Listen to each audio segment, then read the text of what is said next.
Pagbasa mula sa banal na ebanghelyo ayon kay San Lucas.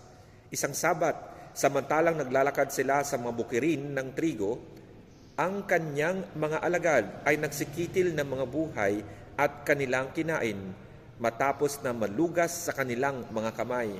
Datapwat, sinabi ng ilang Pariseo, "Bakit ninyo ginagawa ang ipinagbabawal sa araw ng Sabat?" Sumagot sa kanila si Jesus, "Hindi ba ninyo nababasa yaong ginawa ni David nung siya at ang kanyang makasamahan ay nagutom?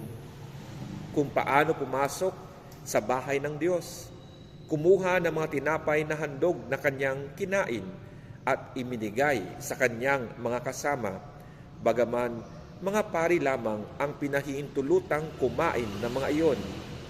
At sinabi pa sa kanila, ang anak ng tao ay Panginoon din ng Sabat." Ang mabuting balita ng Panginoon.